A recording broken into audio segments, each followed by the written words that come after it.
देश के मालिक बन के बैठ गए।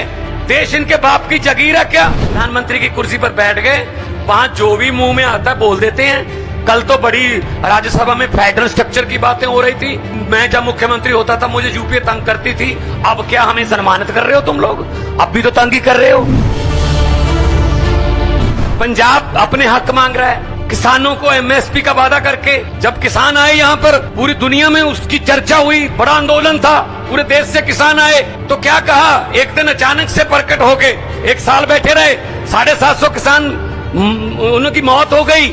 और एक दिन अचानक से साल बाद प्रकट होके साहब बोल रहे हैं मेरी तपस्या में कोई कमी रह गई होगी, मैं ये कानून वापस लेता हूँ। जी 2-2.5 साल हो गए, अब तो तपस्या पूरी हो गई, अब तो वो बातें मान लो जो कहने आए थे, वो फिर दोबारा आने के बारे में सोच रहे हैं किसान।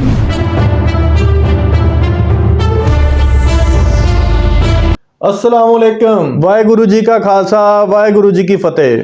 सीएम भगवंत मान ने मोदी सरकार ਦੀ ਅਸਲੀਅਤ ਲੈ ਕੇ ਆਈ ਹੈ ਸਭ ਦੇ ਸਾਹਮਣੇ ਤੇ ਜਿਹੜਾ ਕਿਸਾਨਾਂ ਵੀਰਾਂ ਨਾਲ ਧੱਕਾ ਹੋ ਰਿਹਾ ਉਹ ਤੇ ਕੀਤੀ ਹੈ ਗੱਲਬਾਤ। ਉਹ ਗੱਲਬਾਤ ਕੀ ਕੀਤੀ ਹੈ ਆਪਾਂ ਚੱਲ ਕੇ ਦੇਖਣੇ ਆਈ ਦੀ ਵੀਡੀਓ ਤੇ ਉਸ ਤੋਂ ਬਾਅਦ ਕਰਨੇ ਇਸ ਤੇ ਗੱਲਬਾਤ। ਤੇ ਤੋਂ ਪਹਿਲੇ ਵੀਰਾਂ ਭਰਾਵਾਂ ਅੱਗੇ ਬੇਨਤੀ ਹੈ ਕਿ ਆਪਣੇ ਵੀਰਾਂ ਦੇ ਚੈਨਲ ਨੂੰ ਲਾਈਕ सब्सक्राइब ਤੇ शेयर कर दो। ये दिन भी देखना था कि मुख्यमंत्री बनने के बाद भी यहां आना पड़ रहा है।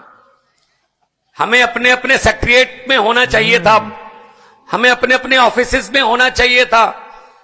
पॉलिसीज, बजट के दिन चल रहे हैं, बजट बना रहे होते हम लोग। अब कहां इनसे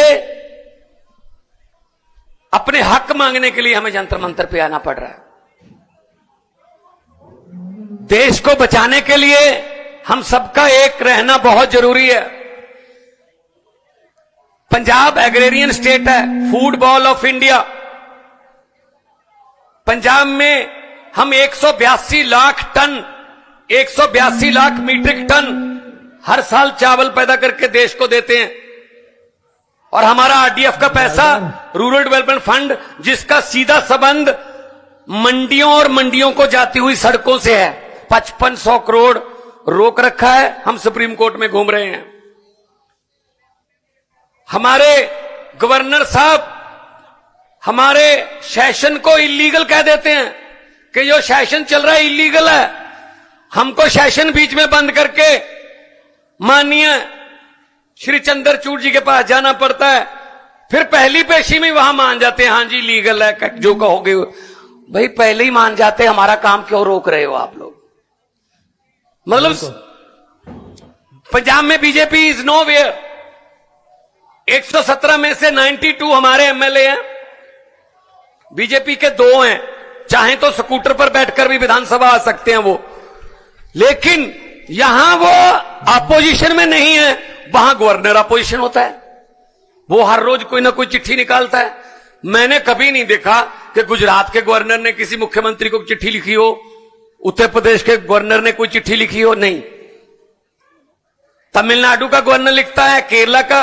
और जब हमारे पक्ष में फैसला आया माननीय उच्च न्यायालय का कि गवर्नर जो है वो सिलेक्टेड है, इलेक्टेड राज करेंगे डेमोक्रेसी में, आप रोक नहीं सकते, डिक्टेट नहीं कर सकते। आप जो है किसी बिल पर बैठ नहीं सकते, जा तो वापस गवर्नमेंट को भेजो, या राष्ट्रपति को भेजो, या साइन करो।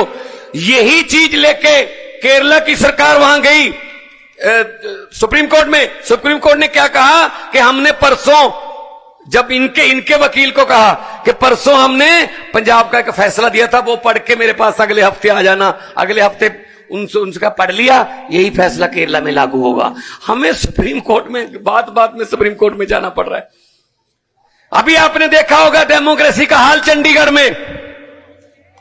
36 पार्षद हैं, उसमें इंडिया अलायंस के 20 हैं, इनके 16 हैं, including member parliament of Chandigarh. तो इनके 16 के 16 ठीक उन्होंने वोट डाला, लेकिन हमारे 20 में से 8 को इनवैलिड वोट कर दिया कि इनका वोट गलत डाला हुआ, इनको वोट नहीं डालना आता, इन्होंने मोहर अच्छे से नहीं लगाई। अरे भाई वो पहली बार मोहर नहीं लगा रहे थे, हर साल चुनाव होता है, 4थी 5वीं बार लगा रहे थे।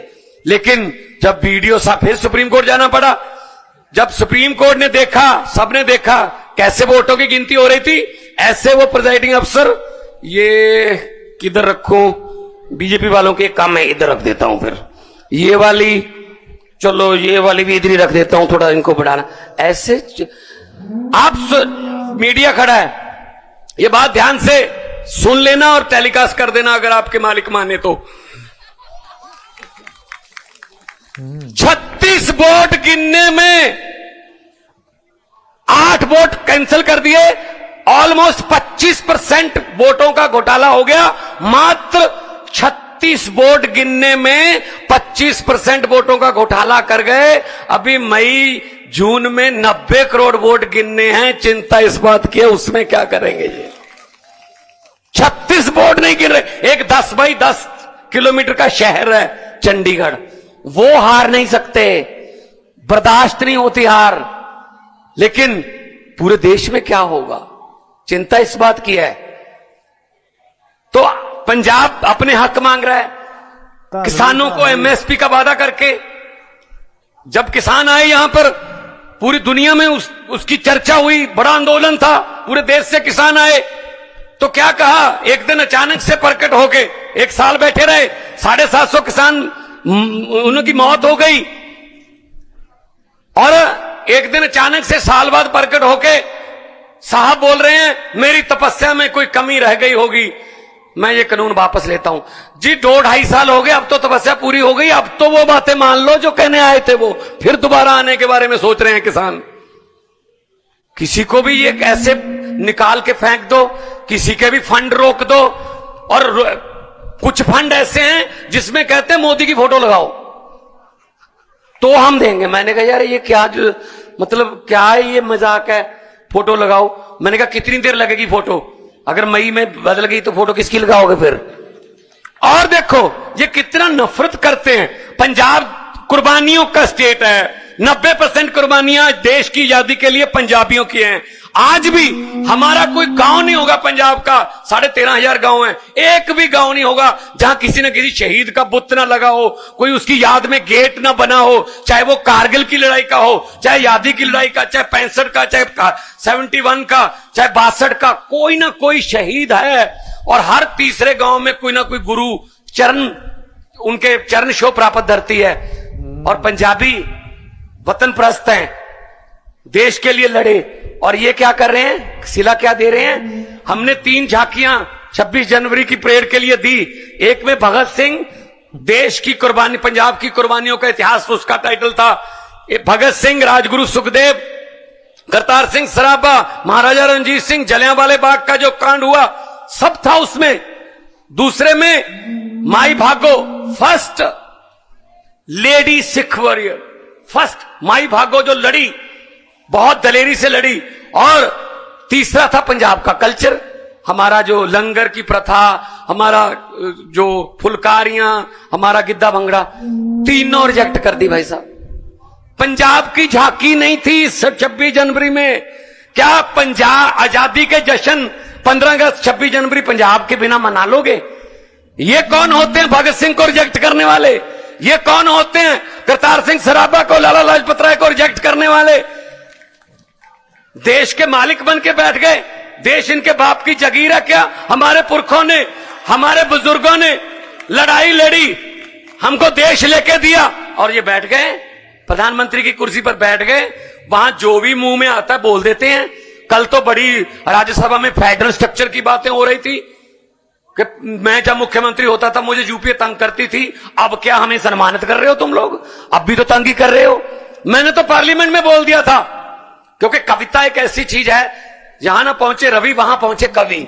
एक तरफ आधे घंटे का भाषण, एक तरफ 3-4 लाइनें बस। मैंने बोल दिया था, मेरे सामने बैठे थे पार्लियामेंट में, जब डी राजा जी, मेरे और बहुत से साथी बैठे हैं जो पार्लियामेंट में अभी भी हैं, तो मैंने बोल दिया, मैंने कहा 15 लाख की रकम लिखता हूं तो कलम रुक जाती है। हर बात पे जुमला चल रहा है ना। 15 लाख की रकम लिखता हूं तो कलम रुक जाती है। काले धन के बारे में सोचता हूं तो स्याही सूख जाती है। मोदी जी हर बात ही जुमला निकली। अब तो यह भी शक है क्या चाय बनानी आती है? शायद वो भी ना आती हो, वो भी जुमला ही होगा। हर बात पे जुमला। कुछ तो सच बोल दो इस देश के लिए, कुछ तो सच बोल दो देश के लिए। तेल बेच दिया, रेल बेच दिया, भेल बेच दिया, एयरपोर्ट बेच दिए। जैसा कि कहा जा रहा था कि केरला में हम कहते हैं इंटरनेशनल एयरपोर्ट कर दो, नहीं कर रहे। ऐसे में हमारे साथ कर रहे हैं। मोहाली और अमृतसर को इंटरनेशनल कर दो, पूरी दुनिया में पंजाबी बसते हैं, हमें दिल्ली का सफर आना जाना जो है कम हो जाएगा। नहीं करते, अपने बंदों को दे रखे हैं सारा कुछ। लेकिन हम यहां, जैसा कि अरविंद केजरीवाल साहब कह रहे थे, हम भीख मांगने नहीं आए, हम अपना हक मांगने आए हैं। हमारा जीएसटी का पैसा, हमारा एनएचएम का पैसा, हमारा आरडीएफ का पैसा और स्कीमों का पैसा रोक रखा है। ऐसे ऐसे आप दरियाओं को रोक नहीं सकते। दरिया अपना रास्ता खुद बनाते हैं, दरिया अपना रास्ता खुद बनाते हैं। जब मैंने कहा कि कोई बात नहीं, आप झांकी पंजाब की मत दिखाओ, मैंने 10 सेट बना लिए उसके, पूरे पंजाब में दिखाऊंगा मैंने कहा, और लोगों से पूछूंगा ये रिएक्ट होने वाली हैं, कौन है ये रिएक्ट करने वाले?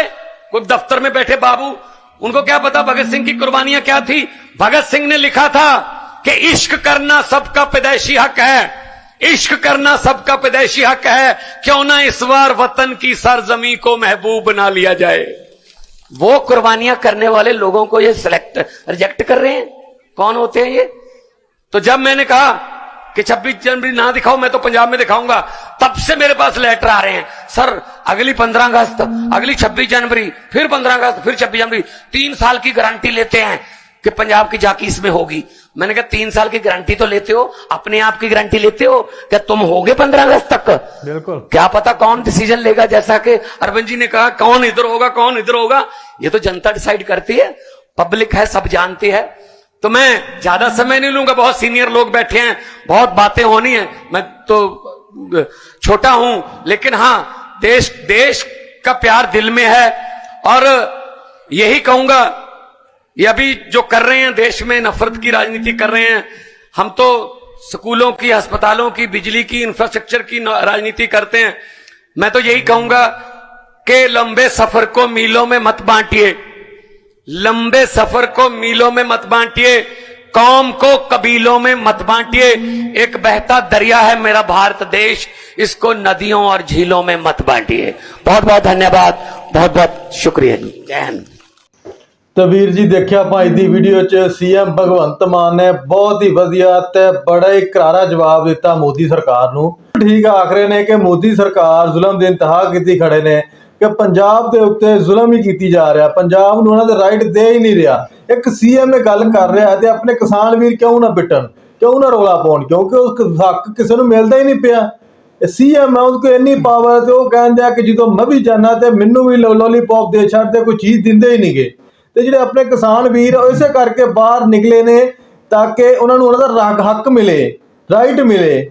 ਤੇ ਵੀਰ ਜੀ ਗੱਲ ਠੀਕ ਹੈ, ਦੇਖੋ ਕਿ ਸੀਐਮ ਭਗਵੰਤ ਮਾਨ ਕਹਿ ਰਹੇ ਨੇ ਕਿ ਇਲੈਕਸ਼ਨ ਆਉਣ ਵਾਲੇ ਹੈ ਤੇ ਤੂੰ ਜਿਹੜੇ ਵਾਅਦੇ ਕੀਤੇ ਸੀਗੇ 2 ਸਾਲ ਪਹਿਲੇ, ਹੁਣ ਪੂਰਾ ਕਰਨ ਦਾ ਟਾਈਮ ਸੀਗਾ ਤੇ ਤੂੰ ਕਹਿਣਾ ਕਿ ਯਾਰ ਪਤਾ ਨਹੀਂ ਕਿਸ ਤਰ੍ਹਾਂ ਮੇਰੇ ਕੋਲ ਗੱਲਬਾਤ ਹੋ ਗਈ ਹੈ ਤੇ ਕੀ ਕਰੀਏ ਹੁਣ, ਮੈਂ ਆਪਣਾ ਵਾਅਦਾ ਵਾਪਸ ਲੈਣਾ। ਇਹ ਚੀਜ਼ਾਂ ਨਹੀਂ ਕਰਨੀਆਂ ਚਾਹੀਦੀਆਂ। ਦੇਖੋ ਜਿਹੜਾ ਉਹਨਾਂ ਦਾ ਰਾਈਟ ਹੈ, ਜਿਹੜਾ ਉਹਨਾਂ ਦਾ ਹੱਕ ਹੈ ਕਿਸਾਨਾਂ ਵੀਰਾਂ ਦਾ, ਜਿਹੜੇ ਤੁਸੀਂ ਕਾਨੂੰਨ ਮੰਨੇ ਹੋ, ਉਦੋਂ ਜਦੋਂ ਕਿਸਾਨ ਵੀਰ ਨਿਕਲੇ ਸੀਗੇ 2 ਸਾਲ ਪਹਿਲੇ ਤੇ ਕਿੰਨੇ ਜ਼ਿਆਦਾ 750 ਕਿਸਾਨ ਵੀਰ ਸ਼ਹੀਦ ਹੋ ਗਏ ਸੀਗੇ। ਤੇ ਦੇਖੋ ਉਹ ਵੀ ਕਿਸੇ ਦੇ ਮਾਵਾਂ ਦੇ ਪੁੱਤ ਸੀਗੇ, ਭਰਾ ਸੀਗੇ। ਤੇ ਇਹ ਚੀਜ਼ਾਂ ਜ਼ੁਲਮ ਜ਼ਿਆਦਤੀਆਂ ਨਹੀਂ ਹੋਣੀਆਂ ਚਾਹੀਦੀਆਂ। ਦੁਬਾਰਾ ਕਿਸਾਨ ਵੀਰ ਨਿਕਲੇ ਨੇ, ਕਾਹਤੋਂ ਨਿਕਲੇ? ਆਪਣੇ ਹੱਕ ਵਾਸਤੇ ਨਿਕਲੇ ਆ। ਤੇ ਤੁਸੀਂ ਆਪਣਾ ਟਾਈਮ ਪੂਰਾ ਹੋ ਗਿਆ ਤੇ ਹੁਣ ਕਹਿੰਦੇ ਹੋ ਕਿ ਜਨਾਬ ਵਾਅਦਾ ਵਹੀਦ ਪੂਰੀ ਕਿਸ ਤਰ੍ਹਾਂ ਕਰੀਏ, ਉਹ ਸਾਡੇ ਕੋਲ ਅਲਫਾਜ਼ ਹੋ ਗਏ ਸੀਗੇ, ਕਿਸ ਤਰ੍ਹਾਂ ਉਹਨਾਂ ਨੂੰ ਪੂਰੇ ਕਰੀਏ। ਨਹੀਂ, ਉਹਨਾਂ ਨੂੰ ਹੱਕ ਦੇਣਾ ਚਾਹੀਦਾ ਵੈ। ਦੇਖੋ ਪੂਰੇ ਪੰਜਾਬ ਦੇ ਵਿੱਚ ਜਿਹੜੀਆਂ ਸਭ ਤੋਂ ਜ਼ਿਆਦਾ ਕੁਰਬਾਨੀਆਂ ਮੈਂ ਹਿੰਦੁਸਤਾਨ ਦੇ ਵਿੱਚ ਜਿਹੜੇ ਸਭ ਤੋਂ ਜ਼ਿਆਦਾ ਕੁਰਬਾਨੀਆਂ ਮੈਂ ਪੰਜਾਬਾਂ ਨੇ ਦਿੱਤੀਆਂ। ਪੰਜਾਬ ਵਾਲਿਆਂ ਨੇ ਹਰ ਜਗ੍ਹਾ ਤੇ ਹਰ ਮੌਕੇ ਤੇ ਕੁਰਬਾਨੀਆਂ ਦਿੱਤੀਆਂ, ਸਿੰਘਾਂ ਵੀਰਾਂ ਨੇ ਖਾਸ ਤੌਰ ਤੇ। ਕੋਈ ਦੇਖਿਆ ਨਹੀਂ, ਉਹਨਾਂ ਨੇ ਕਿਹਾ ਕਿ ਕੋਈ ਪਿੰਡ ਇਸ ਤਰ੍ਹਾਂ ਦਾ ਨਹੀਂ ਹੈਗਾ ਪੰਜਾਬ ਦੇ ਵਿੱਚ ਜਿਹਦੇ ਵਿੱਚ ਕੋਈ ਸ਼ਹੀਦ ਨਾ ਹੋਵੇ। ਤੇ ਕੀ ਗੱਲ ਹੈ ਕਿ ਨਹੀਂ, ਜਿਸਲੇ ਉਹਨਾਂ ਦਾ ਹੱਕ ਦੇਣ ਵਾਰੀ ਹੈ, ਮੌਤ ਪੈਂਦੀ ਹੈ, ਉਹਨਾਂ ਨੂੰ ਕਿਸੇ ਤਰ੍ਹਾਂ ਦਾ ਵੀ ਪੰਜਾਬ ਨੂੰ ਜਿਹੜਾ ਕਹਿ ਲਓ ਕਿ ਹੱਕ ਹੈ, ਉਹਨਾਂ ਦੀ ਗ੍ਰਾਂਟ ਹੈ ਕਿਸਾਨਾਂ ਵੀਰਾਂ ਦਾ ਜਾਂ ਕਿਸੇ ਤਰ੍ਹਾਂ ਦਾ ਵੀ ਉਹ ਡਿਮਾਂਡ ਕਰਦੇ ਨੇ ਤੇ ਉਸ ਟਾਈਮ ਇਹਨਾਂ ਦਾ ਬਜਟ ਥੋੜਾ ਹੋ ਜਾਂਦਾ ਵੈ। ਉਸ ਟਾਈਮ ਕਹਿੰਦੇ ਕਿ ਜਨਾਬ ਸਾਡੀ ਕਲਮ 'ਚ ਸਿਆਹੀ ਮੁੱਕ ਗਈ ਹੈ। ਉਸ ਟਾਈਮ ਕਹਿੰਦੇ ਨੇ ਕਿ ਜਨਾਬ ਇਹ ਨਹੀਂ ਹੋ ਸਕਦਾ, ਜਨਾਬ ਸਾਡੇ ਕੋਲ ਪੈਸਾ ਨਹੀਂ ਹੈਗਾ। ਤੇ ਹਰ ਤਰ੍ਹਾਂ ਦੇ ਪੈਸਾ ਦੂਸਰਿਆਂ ਕੰਮਾਂ ਵਾਸਤੇ, ਦੂਸਰਿਆਂ ਸੂਬਿਆਂ ਵਾਸਤੇ, ਸਾਰਾ ਕੁਝ ਇਹਨਾਂ ਕੋਲ ਹੈਗਾ। ਬੀਜੇਪੀ ਵਾਸਤੇ ਜਿਹੜੇ ਸ਼ਿਵ ਸੈਨਾ ਦੇ ਗੁੰਡੇ ਆ, ਹਰ ਚੀਜ਼ ਉਹਨਾਂ ਨੂੰ ਪ੍ਰੋਵਾਈਡ ਕਰਦੇ। ਲੇਕਿਨ ਕੀ ਹੈ, ਸਿਰਫ ਧੱਕਾ ਹੁੰਦਿਆ ਵਾ ਕਿਸਾਨਾਂ ਵੀਰਾਂ ਨਾਲ, ਪੂਰੇ ਪੰਜਾਬ ਦੇ ਨਾਲ, ਜਿਹੜਾ ਕਿ ਨਹੀਂ ਹੋਣਾ ਚਾਹੀਦਾ। ਜਿਹੜਾ ਸੀਐਮ ਭਗਵੰਤ ਮਾਨ ਹੈ, ਜਿਹੜੇ ਦੂਸਰੇ ਗਏ ਉਹ ਹੱਕ ਸੱਚ ਦੇ ਇਹਨਾਂ ਦੇ ਕਹਿੰਦੇ ਆ ਕਿ ਤੁਸੀਂ ਗੱਲਾਂ ਕਰਨ ਦੇ ਹੋ, ਸਿਰਫ ਚੁਣਾਵ ਦੀ ਖਾਤਰ ਗੱਲਾਂ ਕਰਨ ਦੇ ਹੋ, ਤੁਸੀਂ ਉਹਨਾਂ ਨੂੰ ਉਹਨਾਂ ਦਾ ਹੱਕ ਨਹੀਂ ਦੇਂਦੇ ਹੋ। ਬਿਲਕੁਲ ਵੀਰ ਜੀ, ਤੁਸੀਂ ਸਹੀ ਕਹਿ ਰਹੇ ਹੋ ਕਿ ਧੱਕਾ ਕਰ ਰਹੇ ਨੇ ਆਪਣੇ ਪੰਜਾਬ ਦੇ ਸਿੱਖ ਵੀਰਾਂ ਨਾਲ, ਪੰਜਾਬੀਆਂ ਨਾਲ। ਇਹ ਮੋਦੀ ਸਰਕਾਰ ਨੂੰ ਸੋਚਣਾ ਚਾਹੀਦਾ ਕਿ ਇੰਜ ਧੱਕਾ ਕੀਤਿਆਂ ਕੰਮ ਨਹੀਂ ਚੱਲਦੇ। ਇੰਜ ਤੁਹਾਡੀ ਜੇ ਬੱਲੇ ਬੱਲੇ ਨਹੀਂ, ਇੰਜ ਨਫ਼ਰਤਾਂ ਹੋਰ ਜ਼ਿਆਦਾ ਪੈਦਾ ਹੋਣਗੀਆਂ। ਆਪਣੇ ਅਗਰ ਤੁਸੀਂ ਚਾਹੁੰਦੇ ਹੋ ਕਿ ਪੰਜਾਬੀ ਜਾਂ ਸਿੱਖ ਵੀਰ ਵੀ ਤੁਹਾਡੇ ਨਾਲ ਰਲਣ, ਇੱਕ ਭਾਰਤ ਅਗਰ ਇੱਕ ਦੇਸ਼ ਬਣਨਾ ਚਾਹੁੰਦੇ ਹੋ ਤੇ ਫਿਰ ਪੰਜਾਬ ਨੂੰ ਲਿਆਦਾ ਨਾ ਸਮਝੋ, ਪੰਜਾਬ ਨੂੰ ਵੀ ਆਪਣਾ ਹਿੱਸਾ ਸਮਝੋ ਤੇ ਜਿਹੜੇ ਉਹਨਾਂ ਦੇ ਰਾਈਟ ਹੈ ਉਹਨਾਂ ਨੂੰ ਦਵੋ। ਤੁਹਾਡਾ ਇਸ ਵੀਡੀਓ ਬਾਰੇ ਕੀ ਖਿਆਲ ਹੈ? ਕਮੈਂਟਸ ਕਰਕੇ ਆਪਣੀ ਰਾਏ ਦਾ ਇਜ਼ਹਾਰ ਲਾਜ਼ਮੀ ਕਰਿਓ ਤੇ ਆਪਣਾ ਰੱਖਿਓ ਢੇਰ ਸਾਰਾ ਖਿਆਲ। ਰੱਬ ਰਾਖਾ।